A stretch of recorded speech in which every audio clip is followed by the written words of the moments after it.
Oh, sorry about that. That's okay. Yeah, so we chatted, and somehow we ended up taking the route that we are likely to have a session on African perspective where we can get in as many participants from Africa live streaming or coming in to do just individual contributions of what they're doing. Yeah. Yeah, so it's still a proposal, it's still in the early stages, but he was excited. I've been thinking a lot about this job, you know, and what they might be asking me tomorrow, and but just the same as I think with our work is, we have to capture and tell the stories to show that people are responding in a bottom up way and using permaculture. That's the way to win resources and support. Yeah, So I think that's something which we need to focus on. yeah, true. And And that, actually, how we ended up talking about the collab is when I told him about what we are looking at, the academy and all that. He's like, wait a minute, isn't it what I just saw in the newsletter? oh wow! So that's how you got that. Okay. Yeah, so that's when he forwarded it to me, and now I was, uh-oh. So I forwarded it. It's on your Gmail. Yeah, so Well, I just put that screen grab that you sent me. I just put that onto the web page for today because this is the only way we're going to achieve things. See, yeah, yeah, cool, good. yeah, and it's interesting, even to him, though he said, yes, it broadly sounds like a complex system altogether, but it's one massive project. If you know, Yeah, once it gets to fruition or once it gets into play, it's one massive project, and it it would be even as cost efficient as possible because you're having people doing as much peer-to-peer learning, and then they are interlinked. You're signposting people to the relevant persons or to the genuine persons, assuming we have the portfolios all set up and yeah, clearly validated and authenticated. Maybe we have the Bitcoin, the blockchain in working for that authentication and integrity. You're having people, a safe place for people to exchange ideas, but also to build their portfolios. yeah. And I've been saying to anyone in Darren, search of knowledge, yeah. yeah, Well, yes, and then to somehow incentivize people. So if you critique on each other's work, you know, share knowledge and support or ask questions, is the learners then are somehow rewarded for that, for those making those interactions, you know, yeah, in some kind of, in whatever way that could be, you know, even if it just, let's just say, to contribute to your diploma or whatever it is, you need to interact with so many other students, or, I don't know, yeah, clearly that's how it will have to work. yeah. All he said sounds complex, but then it's achievable though. Yeah, Because when I told him yes, for purposes of integrity and ensuring that everything is, validated, we may have to use either AI or things like blockchain. yeah, and Yeah, and that is what Darren is working on right now. Is a little app that you can, a plug-in that you can add to your WordPress site so that you can, I don't know exactly, but yeah, hi Caroline. you can achieve that.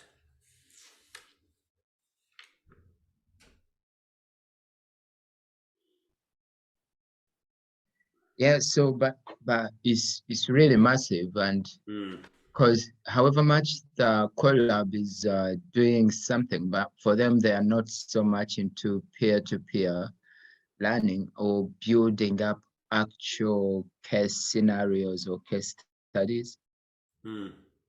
Yeah, I mean, again, he was telling me yeah, it's okay. more of networking. Yes, there could be a little bit of peer-to-peer learning, but it's not the thing at the forefront.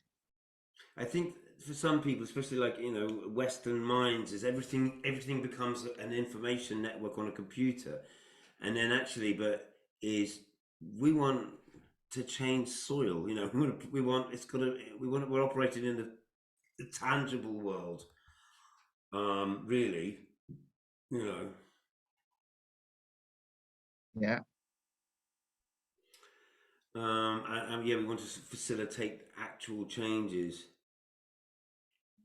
I mean, I don't know. Yeah, I'm understanding the collab a little bit better, but it's great that they've picked up on what I'm saying, and I hope that they've looked at the website and stuff and seen that there's something very exciting, very interesting happening here. Is because in the last few weeks I've started to get a lot more inquiries. There's a lot of people trying to befriend us on Facebook and what have you,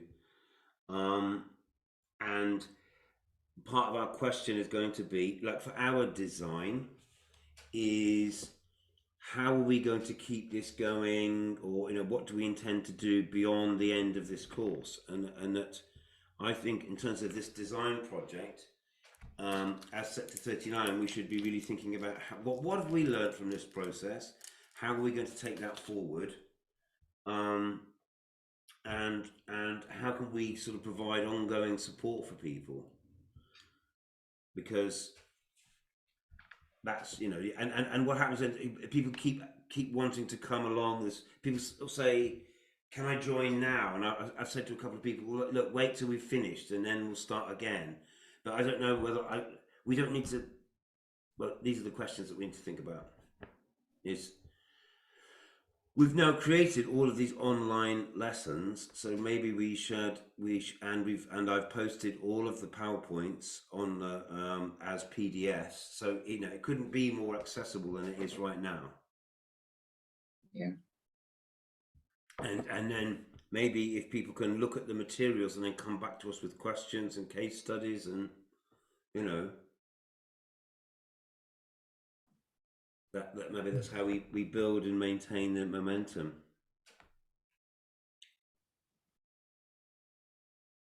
Wow.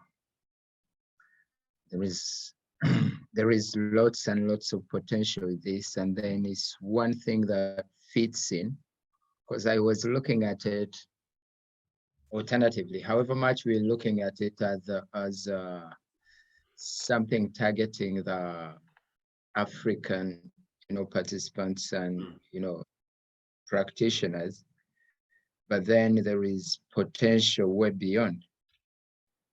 Even if someone is from whichever, maybe North America or anywhere, they can always tap in and maybe learn from that. Maybe someone is doing research to do with tropical farming systems or agriculture or regenerative systems. Yeah, They no, I think raise, we can all learn from each other, and I actually think you need to study different climate zones and different societies to understand your own better. You've got to have something to compare it to. Oh, right, that's the difference between the tropics and the temperate. That really deepens your understanding. And I feel like I've learned loads by, say, coming to the tropics, and it's made me understand UK systems better, because it's given me a wider context. I can see, because what I've come to realize is the patterns are all the same. It's just the detail that changes, yeah.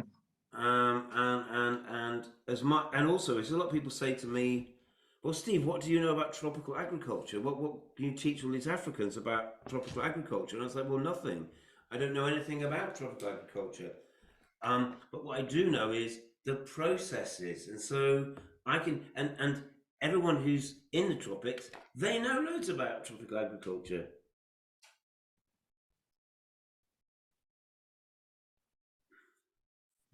Yeah, so that's thank you for that, Caroline. I think we have to create case studies and yeah, and understand those differences, and we're only going to learn from by doing. And the other thing that which we've learned along the way is that, especially in Africa, but it's true everywhere, is when you see it, you know, once if you see a working permaculture sort of plot, is you have this light bulb moment, and then you're suddenly full of questions about, well, how did you get there? How did you develop that? And that's very much what we want to, you know, that's very much our learning methodology: demonstrate, educate, and then give people the tools to go away and do it for themselves, to replicate. Yeah, please, Caroline.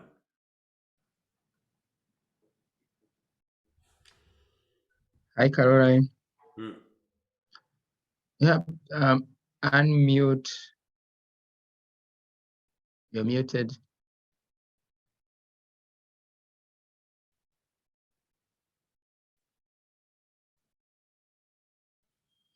Okay, as we wait for others to join in or to log in.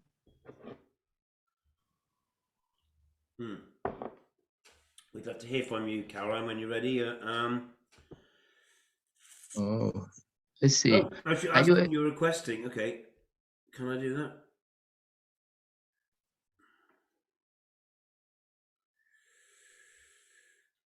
I can only ask you to unmute. I can't do it.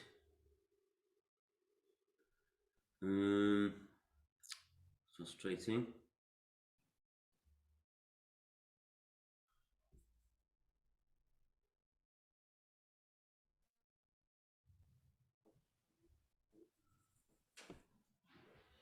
Yeah, sorry, Caroline. I can't physically do it for you.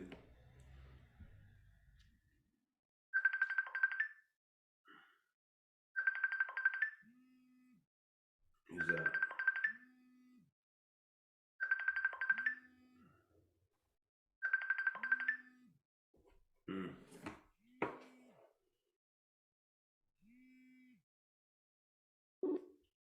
Yeah, Nicholas.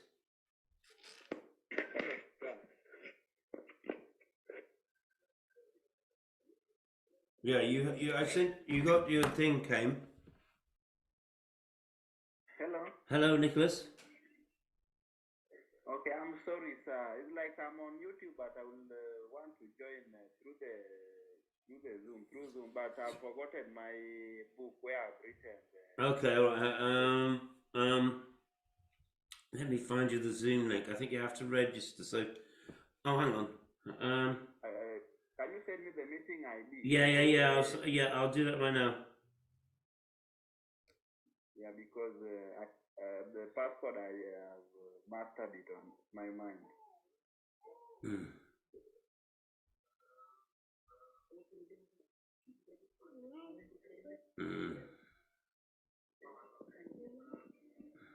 Okay, it's coming. It's coming.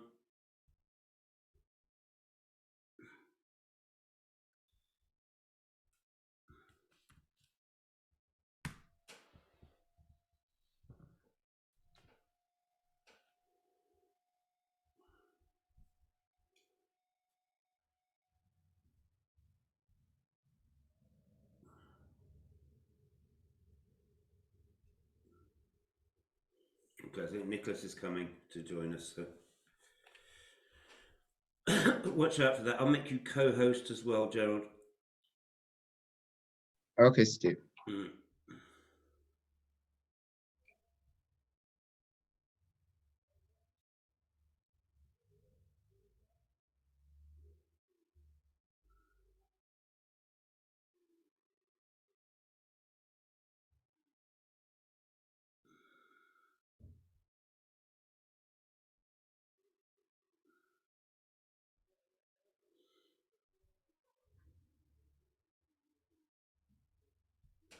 Okay, well maybe I can't turn you on your mic on, Caroline. So maybe just if you can type into the comments if you, otherwise.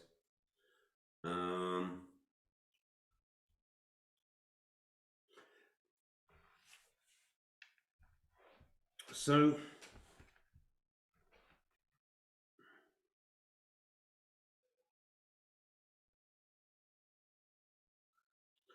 I haven't prepared loads and loads of material or anything this week because we are at a different stage really, so I wanted to have more of a dialogue. I have started on this. So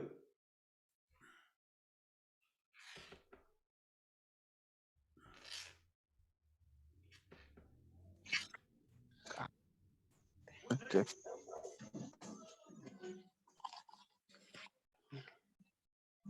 we can hear you now, Caroline. Yes, I've gotten help from my daughter. Okay. We rely on the Yes, younger generations to do our technology. yes, and this is a new phone. The last Okay. 2 times I've not been able to join on Zoom. I've been following via YouTube. Oh, okay. I wondered where you were. Yes. Yes, so okay, now when we are talking about case studies, it was also very interesting because this was my third PDC. The first one I did at Odienya, that's when I was introduced to permaculture. Yeah. Second one I did at Kindu Bay. So Kindu Bay is a semi-arid place. When it's hot, it's very hot. And when the rains fall, because there's no vegetation, there's a lot of flooding and washing off, the Yeah. soil in the lake. So we were, what we did with last year's, training was basically to try and prove that, we can be able to grow anything on any piece of land, Yeah. which we did.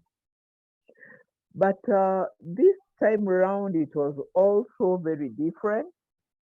And the difference was that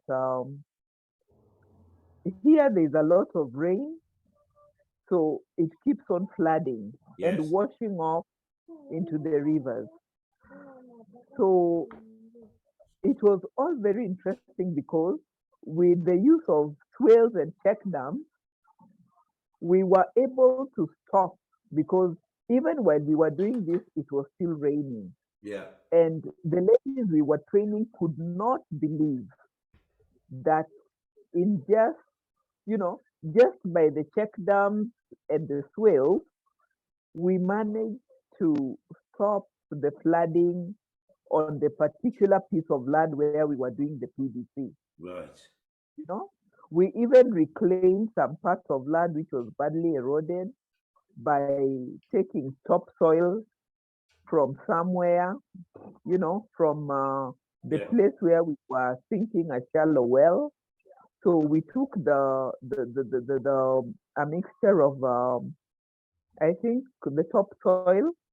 We poured it into the gullies and we planted vetiver and planted some trees there, And today I was there and the vetiver is starting to shoot, Yeah. So I'm just trying to, I'm trying to imagine in a short while the place will be green. Yes. But where there was flooding, the water was carrying off the topsoil, the vegetation, and the place was just, it was very badly eroded. But Yes. now you can see the difference just by the use of check dams and the swales. That's really, And really interesting. the women also have this same problem in their farms, not all but some. Yeah. And they worked so hard because they were like, we want to try and see if this can work. So they did it. And 2-3 days later, when they came after heavy rain, everything was in place. Oh, they were so well, it was. Yeah. These are very big lessons to learn, aren't they?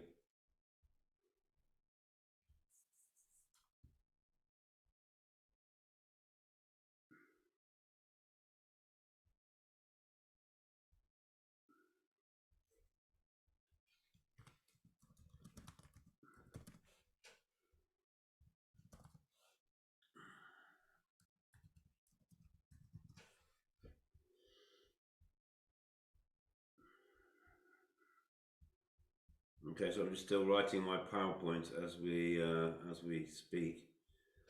Have we lost you, Carol? I know you finished. Okay, thank you. Thank you for that. Okay, I'll start then, and welcome to you, Nicholas, as well. Yeah. As I say, I haven't prepared loads of material for this week. This is more about us now beginning to really think about applying these ideas and having a bit more of a discussion.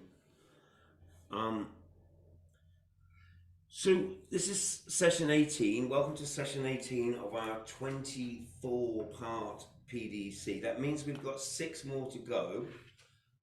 The last one, and maybe the last 2, will be wanting to hear back from you.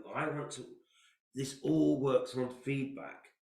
I'm giving out a lot of information to you guys. What I need to know more is how you are using this, how you intend to use this information, and how it's, how useful it is to you, so that we can, build on this process.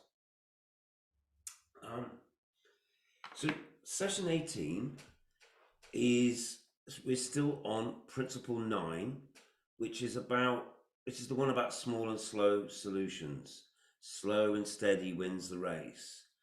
And we talked last week about how, we're facing some really big problems and challenges, and we're going to have a bit of a reality check in this week's session as well, because we're going to talk a little bit about climate change and what's coming over the hill at us.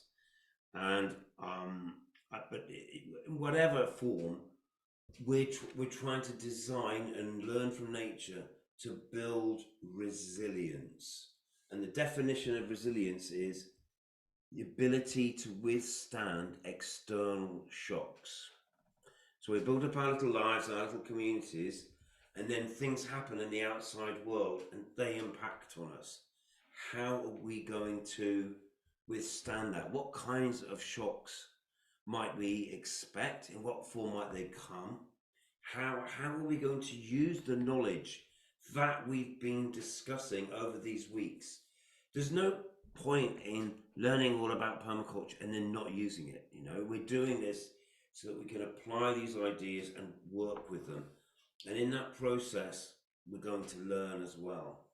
So, escape from adversity, designing for resilience. So these are the kind of thoughts I was having putting this together. And so that one of the key functions of our designs, of why we are doing this, is because we're accepting that the external world is changing. We don't know exactly what form that change is going to take. We're going to have to respond to challenges, and it's much, much easier to do that if we can work together. So we've had 2 weeks, we've done integrate rather than segregate. We talk about cooperatives, groups, how people come together and work together. So now in small and slow solutions we're going to say we need to build strategies that have the ability to grow, but they start off at a functional level of small, that are going to enable us to respond to the challenges around us. So do jump in with any thoughts as we go through this.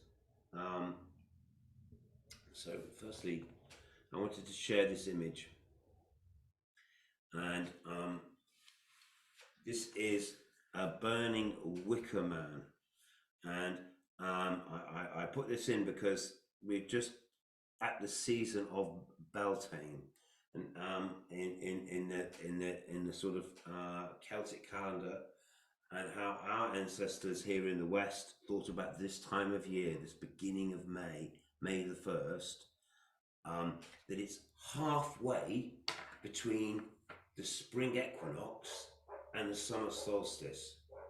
Equinox is when the day and the night are the same length, which for us, you've got to understand, in the temperate climates, that's a big deal.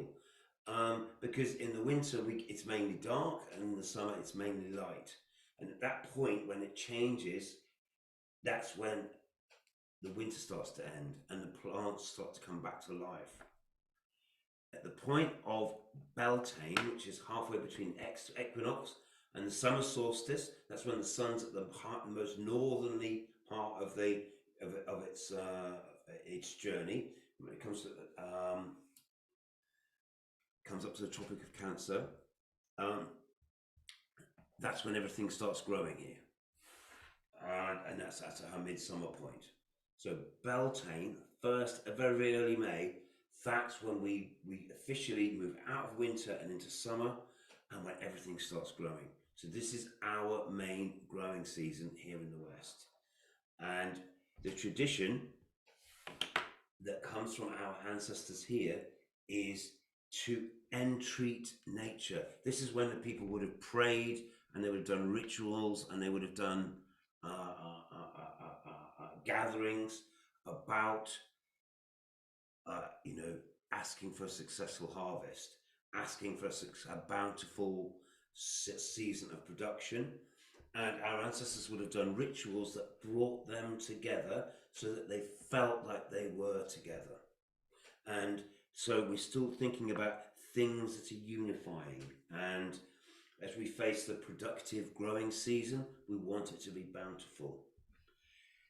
The other thing that I mentioned, and what I think when I see this image is, there's a very famous movie made in the UK in the 60s, I think it was, called The Wicker Man. So this is a ritual thing. So imagine building a figure out of sticks, and then that representing something to you as a group, and then burning it. And that burning, if you like, represents some act of devotion or of commitment or something.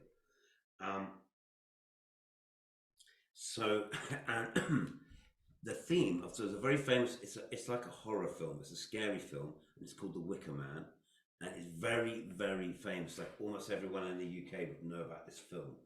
And the story of it is, there's a community in Scotland, and the gods are displeased. They did not have a successful harvest last year or the year before, and they want to make changes. So they start doing all these different rituals, and they revert to their, if you like, pagan traditions.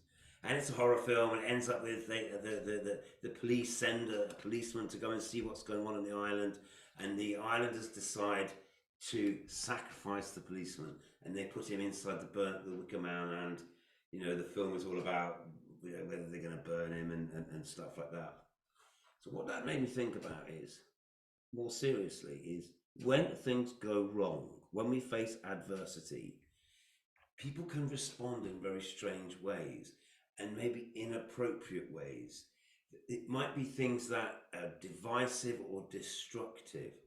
And I'm saying all of this now is because we're moving into a phase where we don't really know what's going to happen, and we have to stick to real things, the things that we know work, which is permaculture design, not necessarily falling back onto superstitions and past ways, and feeling that we need to blame people or demonize people for our problems. Okay, so there's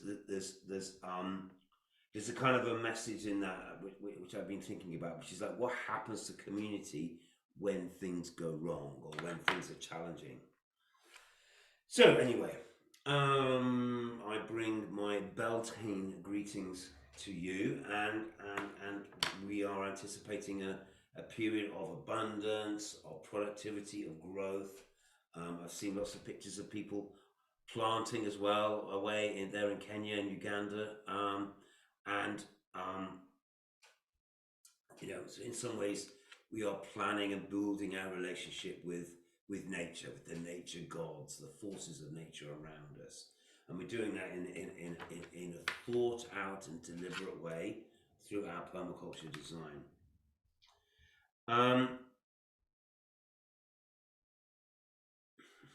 Thank you, Caroline. So, threats and challenges. So this is a lovely looking mandala garden that I believe was posted by January, and it's all underwater. And this is what you were just talking about, Caroline, is we need to understand that we're now facing energized weather systems, and we can design and build our lovely gardens. We've got to understand that we're going to have to build systems that can, that are strong enough and tough enough and well thought out enough to be able to withstand whatever nature throws at us. So, I don't want to belittle the challenges that anybody is facing, and I've had quite a lot of tales from different quarters where people have experienced torrential rainfall and they've been very busy planting and growing, and then it's all been washed away.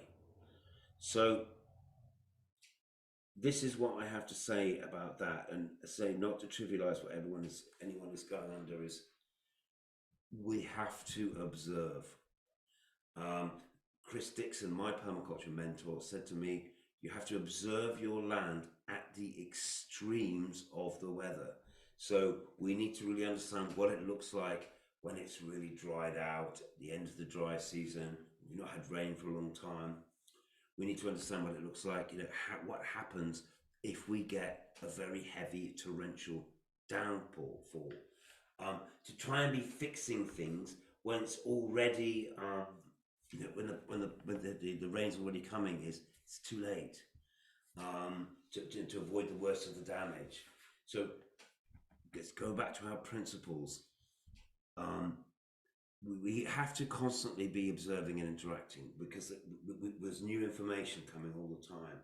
And if you've not seen what the rain patterns are like in a place, maybe you're a refugee, maybe you're new into a location, and we've showed you the tools: A-frames, swales, ditches, banks,